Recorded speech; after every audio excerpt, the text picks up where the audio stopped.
Moses, what's your just like honest overall perspective just on the manosphere and just red pill content in general? Just talk about that. Talk about, do you think it's done more positive or more negative slash harm to men? Do you I think think it's it's done. do you think it's had any effect on just like how men see women just directly without even trying to get to know them first? Speak on all that.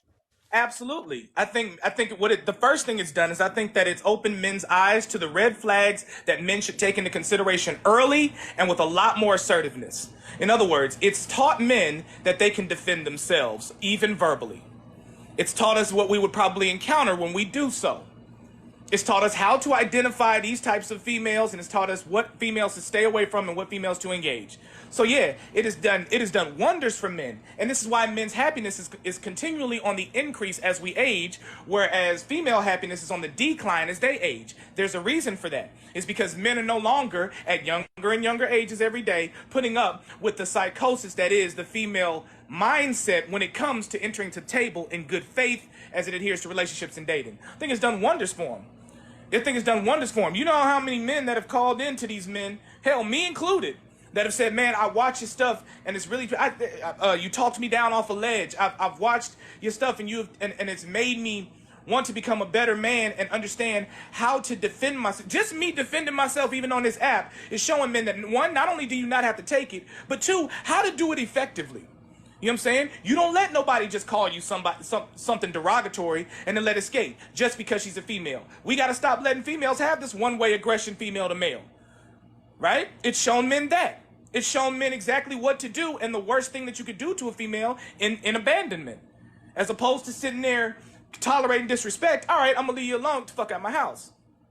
You know what I'm saying? So at the end of the day, yeah, it's done wonders for males. It's done wonders for males. And it's going to do something to the females that actually want relationships. It's made it a lot easier for us to identify those women that actually want to be in relationships with men and those women that don't, right? If I show up to the table nowadays and the first thing you get to ask me is what my 5-year plan is and all this other shit, I know that you're not here in good faith. You're not here to love me. You're not here to submit. You're not here to be respectful. You're here to question me about what I can do for you. Automatically, I know. Dating itself. It's shown men, all right, we not going to, there's been a drastic decline in men paying for dates and going on dates. Why? Because we're understanding what female nature is. You're here to get something and not give anything in return. And men are understanding that. So all of those things are going to stop. Men are starting to rethink their default protection being given to women that are strangers. These are all great things for men. It keeps their lives safe. It keeps them, it takes into consideration their safety and their lives, and it starts to put at the forefront men becoming successful and garnering those things in their life that make women attracted to them. Because women can tell us all the time about how they want an emotionally stable man and all this other bullshit, but at the end of the day, if he don't have no money or if he don't have the ability to do those primary things, which is provide and protect, let's stop acting like you attracted to him. Everybody that panders to women that don't have that shit, women are not giving play to. They might agree and say preach and all that other shit, but you ain't fucking them at the end of the day. And that's just true. So That's just true. Every woman don't like Andrew Tate until they get into the same room with Andrew Tate. so I Then got they I got remember. I Then got they two. remember. Then they remember that he's an excellent fighter and that he has the money to be able to put distance between himself and his enemies, as well as give her the provision that she needs and wants. So I got two last questions for you, Moses. So Go like ahead. I said, there's no one on God's green earth that I agree with 100% of the things they say. I don't agree with 100% of the things my own father says. You know, Moses, I don't have no problem with you, and you know that. You and I have had plenty of conversations, great conversations. You know, you've said things that I've agreed with, you said things that I've disagreed with, and vice versa. So I don't have no problem with you. But Moses, I've followed three of your pages, and all Mhm. of the three pages that I followed have got permanently banned. I want you in front of the people that are in the room right now, and I've never asked you this. What would you categorize the content that you make as, and why do you think that you've had so many accounts permanently banned on this clock app? Same thing. Same genre. I put my music in. Controversially conscious. That's literally how I would describe the content. Um, But what keeps my pages getting banned is the same thing that demonetized Fresh and Fits, the same thing that stops Andrew Tate from doing his thing. It's a misandrist type of system. If you haven't noticed, you can't have a balanced discussion if you want a social upheaval. If you want men and women to be at odds, you can't allow men to speak and think that women are coming to the table in good faith. So you have to have one voice louder than the other. Even with MSNBC and Fox, the more liberal, left-leaning, which we would call female side of the brain politically, is the one that gets more traction.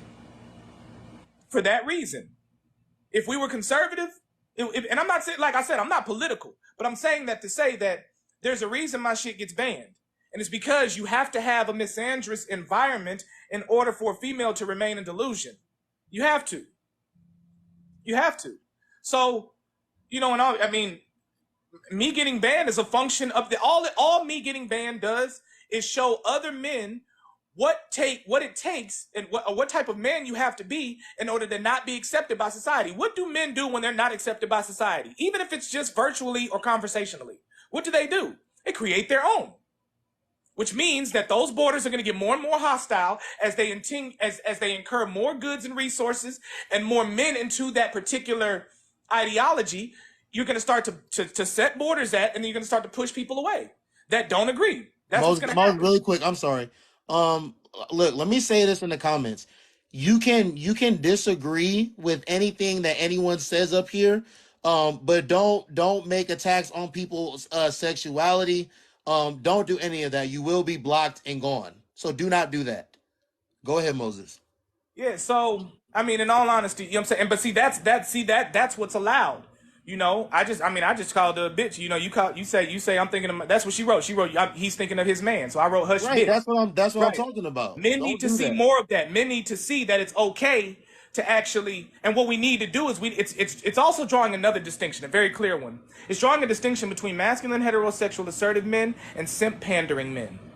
It's one of the biggest distinctions that we're seeing, right? Because at the end of the day, what's going to happen is some man's going to come to a woman's defense when a man starts defending himself from a woman's verbal assaults. When that happens, you're going to send a dude, right? I encourage men, when that dude is sent, either take his life or defend yourself up to the point of deadly force. Why? Because that woman needs to understand, and other men that come to women's defense need to understand that you're putting that man's life and safety in danger when you do that because you couldn't control your mouth. Right? So we're starting to see a lot of that. We're starting to see the breaking of men are stronger, so they shouldn't hit back. Good. Yes, hit back. Somebody hit you, I don't care if it's a male or female. Hit back. Yeah, deadly force. And the reason we're saying deadly force is because this man shows up and we don't understand what he's about to do. You out here coming in defense of a woman that, based upon principle, has not put you in a position that of which, if you were to put your safety and life on the line, you'd be doing it for a righteous cause. She called me something. The man defended himself and called her something. Now she felt offended. I'm gonna call this man and tell him to come defend me. All right, when he get here, max him out. Yeah, we're starting to see men actually stand up and defend themselves. This is what we don't like. This is what women don't like about it. This is what that community of men don't like about it. This is what docile men don't like about it. They don't like to see masculine, heterosexual, assertive men actually assert themselves. So when they assert themselves, they feel that it's a threat because now I can't get those things that I could have gotten out of a man like Russell Wilson. I just heard a woman in another live say, Russell Wilson is a good man. He's a decent man. I asked in the comment section, what makes him decent? Got blocked. Then I came back on another page, asked him, what makes Russell Wilson decent? Got blocked again. They don't want to have those conversations because we all know if we look at Russell Wilson, he's not a decent man. You provide. Great. Kudos to you for that. But what you don't do is protect efficiently. And when I say that, I mean you're keeping your house open for those men that want to do something with your wife by allowing her to portray herself and behave the way she does on social media and in her music. You know what I'm saying? It's the age-old trope. Moses, I'm sorry to interrupt you. Moderators, gang, I see you in the comments. Supervillain, you as well. Again, any attacks on anyone's sexuality, any attacks on anyone as a person and not their argument, please do what you need to do. Go ahead, Moses. Yeah. So at the end, you're gonna start losing it for that too, though, bro. Because in that regard, you're protecting. In this case, you're protecting me, right? That's what you're seeing. Because really, the reason you said that is because you seeing women being misandrous in the comment section. That's really why you said that. But what you're doing right now is they're going to think, oh, you're defending and protecting Moses. Once again, they're going to start to either, mess with you still or they're not. The ones that don't are the ones that don't want to have a good faith conversation or argument. They want to be mad at men and they like to remain in that gender war, right? But at the end of the day, all of these things that we're seeing are going to make men pick a side. There's not going to be any more gray area shit going on. You're not going to be able to have a gray area. Well, I don't want to be, it's getting rid of what we call the sigma male, that one right there in the middle between alpha and beta. You're going to have to become one of two types of men, essentially. You're going to be the weak man that feels as though women should just be adored and adorned for being women, or you're going to be an assertive man that expects something out of women that they need to bring to the table in good faith in order for us to have functioning relationships. In all actuality, like I said, you remember when I told you I came on this app, my job, I wasn't coming here to bring people together. I was coming here to break people apart. Division is the key. And the reason we need division is because we keep acting as though we can get better as a collective if we simply bring everybody that's black together, regardless of the principles and things and the ideologies we believe in. I believe one of the most detrimental statements to the black, I'm not even gonna call it a community, the black population, the black collective, is let's agree to disagree. Nothing ever gets fixed that way. If you believe in Buddha and I believe in God, us agreeing to disagree means us separating from one another, because those are two conflicting ideals.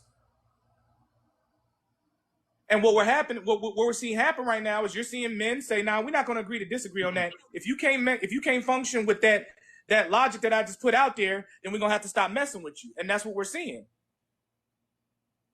I think it's a good thing. I think it's a great thing that men are waking up to female nature. I think it's a great thing. Not just and we needed men at the forefront to have these voices in order for that to happen.